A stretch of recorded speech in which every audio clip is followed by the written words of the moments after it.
Alright, what's up guys? So it's been quite a while since I posted the first video in this series on how to get into medical school. And the first video is basically just an overview of, based on your GPA, your MCAT score, and your ethnicity, should you consider applying. So this video is going to focus more on the application process. And I'm just going to kind of tell you what worked for me. I had to apply 3 times before I got in. That was over the course of 5 or 6 years. I was working, ended up going back to school. I took the MCAT 3 times. And so I'm going to kind of give you some insight of pitfalls to avoid and things that eventually ended up working. So one thing that I would highly recommend you do is, whatever year that you're going to apply in, whatever cycle you're going to apply in. So let's say, hopefully you're watching this because you're wanting to apply to school, not this cycle, but next cycle. If you are applying this cycle, go ahead and watch, it'll be helpful. But for those of you who are applying next cycle, this will probably be the most helpful. So things you want to do in preparation for applying for next cycle. So you'll be turning in your application in June of 2019. You want to take your MCAT probably by September of this year at the latest. And that gives you plenty of time to get your scores back. And if you're not happy with them, you've still got cushion to have study time and retake the test and get your scores back before next June. Another thing you want to do is go to the AMCAS and AACOMAS sites, and for each page, some of it's pretty self-explanatory. It's like personal information, things like that, your address, your phone number, your email address, your age, where you were born, all those personal identifiers. But there's a lot of, obviously you're going to have to write your personal statement, but there's like a lot of short essays. On the AMCAS, I think it's like you can list up to 15 personal experiences or meaningful experiences, whatever they call them. And they give you like maybe 1,000 characters or 500 words, something like that, to talk about those experiences. And AACOMAS does a similar thing. So what I would recommend doing is, in a Word document, you're going to put a page break in between each experience so that each experience is its own page. And you're going to write those 15 experiences in a Word document. That way you've got all of those nice editing tools. It's easy to email to people to have them proofread and edit. And find some people that you know and trust and are confident in their ability to critically look at your writing. And have them read through those and edit them and make suggestions. And don't take it personally if they say, this part comes off a little weird, or I'm not sure what you mean here. Like, whether it feels good or not, it's helpful. And the same goes for your personal statement. Find people that you know will be honest and critical. And I would highly recommend, people that I had proofread my personal statement were a couple friends of mine who were already medical students,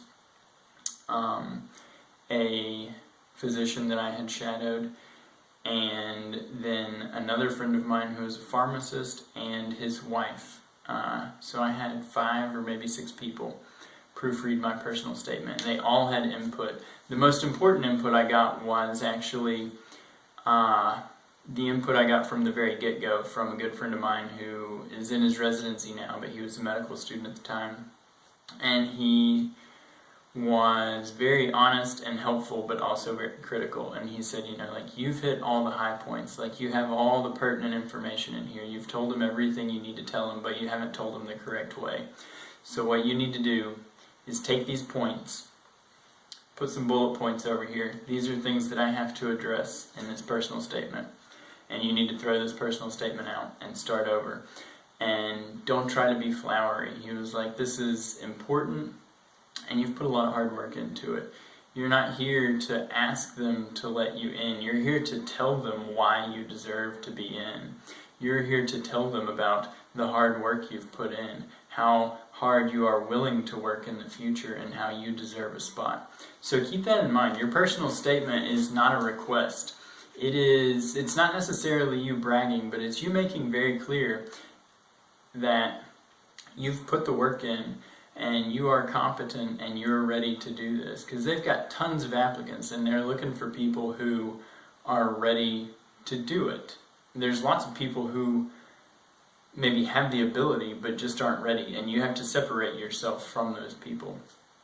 So another thing with the experience, the meaningful experiences, I've always been kind of the school of like, I want quality, not quantity.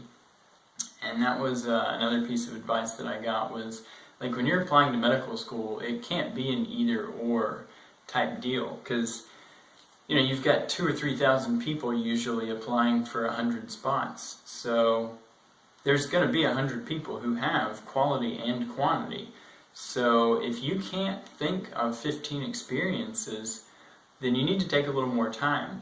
And after some real hard thinking, if you can't come up with 15 quality experiences to write about, then that means you've got some work to do. You need to go do some more volunteering, of some different kind. The experiences don't even have to be necessarily altruistic, and that was one of the things that I was a little confused on, that my buddy who was a medical student kind of straightened me out on. He was like, it's not a meaningful experience that is necessarily medically related or volunteer related. It can be anything, so some of my meaningful experiences were playing team sports growing up and what I learned from that, my marriage and what I've learned from that, being a father and what I've learned from that, working. I had worked as a CNA, and what I learned from that. I had worked for 4 years in the chemical industry, and what I had learned from that.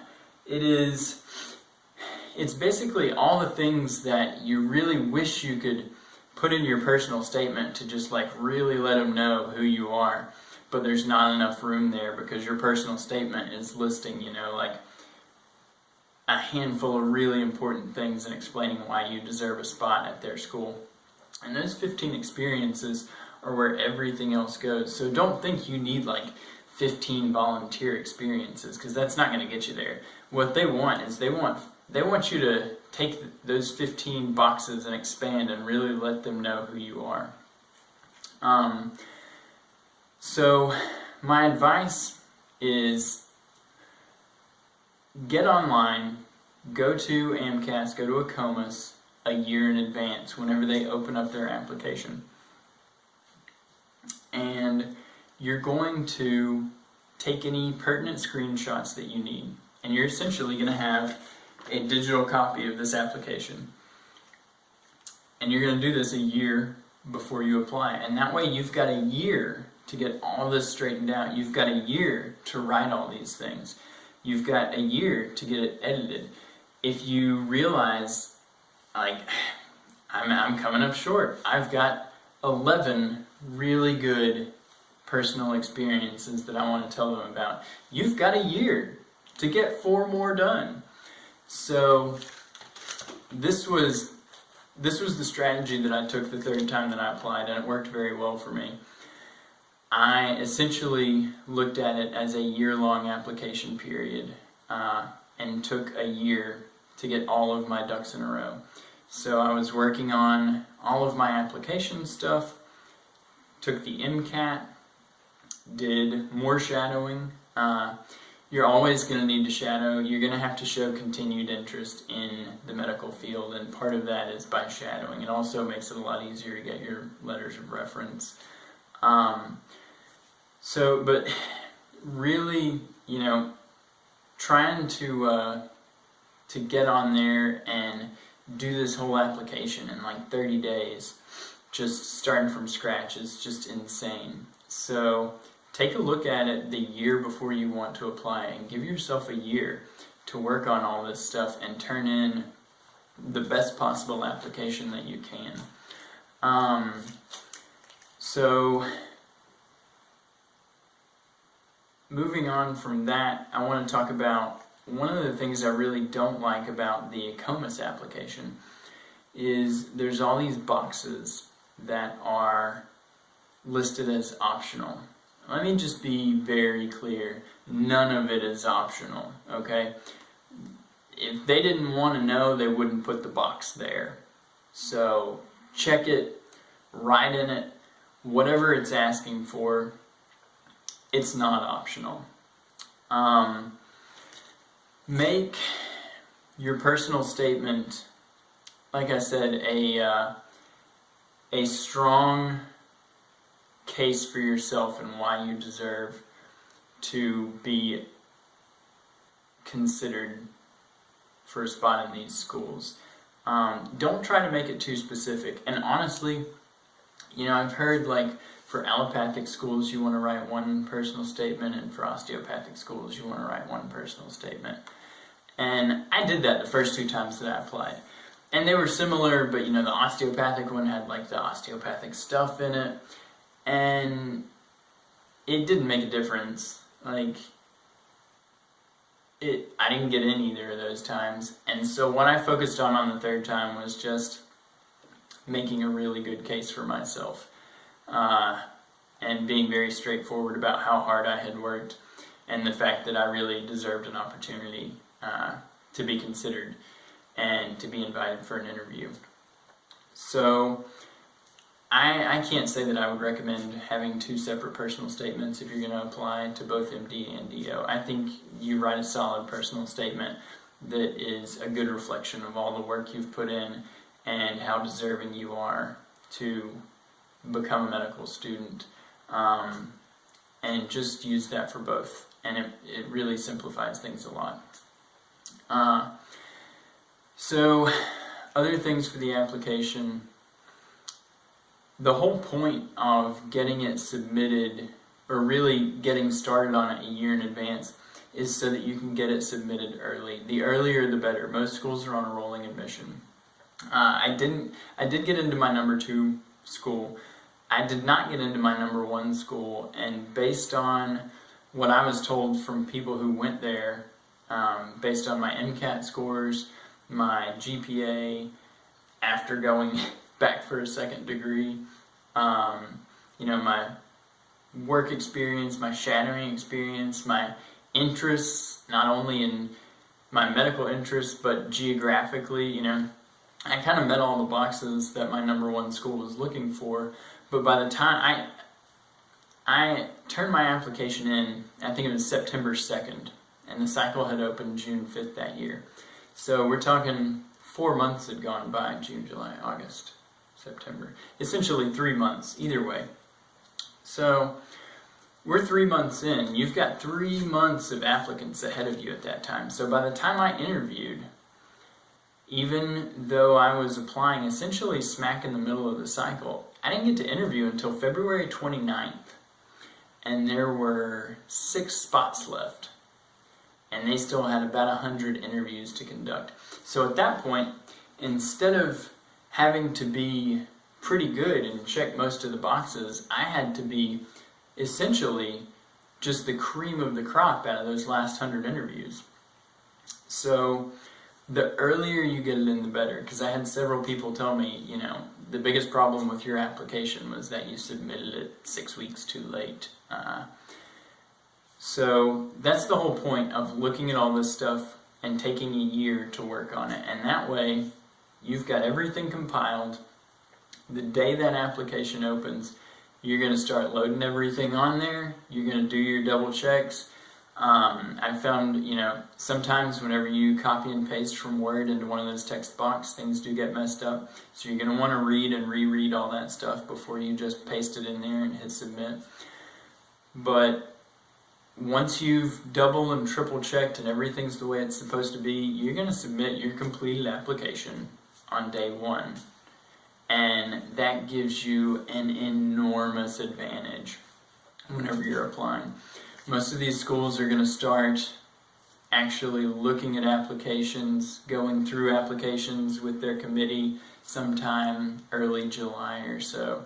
They're going to start sending out interview requests mid to late July.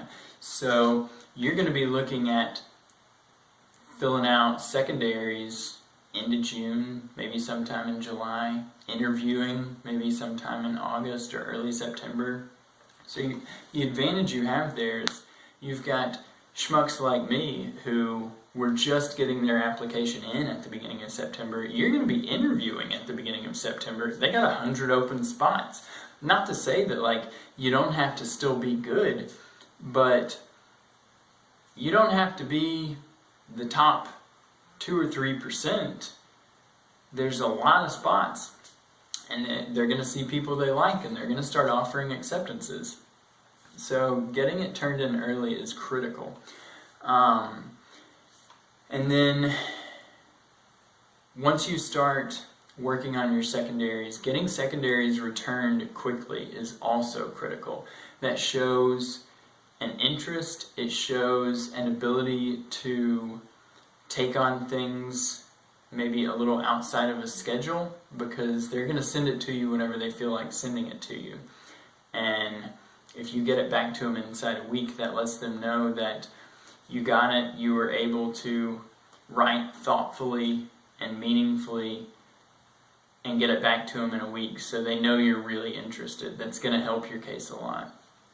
And then secondly, your secondary is really where you're going to focus in on the schools, right? You're going to be telling them, now it's not why I deserve an interview and why I deserve a chance, but it's why I want to come to your school and why I'm going to be good for your school and why your school's a good fit for me. And then all of that is going to also, transfer over into the interview. Always do your research on your schools when you go to interview to them, but that'll be on another video to follow shortly. But anyway, I think that's the big points for the application. For MCAT, I'm a huge fan of audio osmosis from Exam Crackers. The workbooks that they have that go along with the audio files are fantastic. That's what I used the third time I took the MCAT, and it brought me from roughly 55th percentile up to about the 80th percentile. Excuse me. But just a huge increase in my score, and as well as just more dedicated to high quality study time for the MCAT. The third time I took it, I only spent about 6.5 or 7 weeks studying, but it was I took 5 days a week and studied 4 hours a day, and I was working a full-time job. I'd get off work, go get a bite to eat, and then go to the library and study for 4 hours a day. And then Saturdays, I would take a practice test, and Sunday, I took the day off and hung out with my wife and kids. So, I've talked to people, and they're like, want to spend 3 or 4 months studying for the MCAT. That's ridiculous. Take 6 to 8 weeks. Just really put in high quality study time, somewhere in the 3 to 5 hour range each day, because that's really all your mind can handle anyway. And take at least 3 or 4 practice tests before you take the real thing, and you'll be really prepared at that point. So, like I said, just to kind of summarize, I'm a big fan of taking the MCAT around the 1st of August, maybe the middle of August. That gives you, your summer 6-8 weeks to study, and it gives you plenty of cushion if you do decide you want to retake it before you apply the next year. And then, like I said, just make sure you take the appropriate screenshots. You've got all the information that you need to have to get that application essentially worked up and filled out in a Word document, so that you're just putting everything into the application when the cycle opens the following year. And you're going to be so far ahead of everybody else. So best of luck.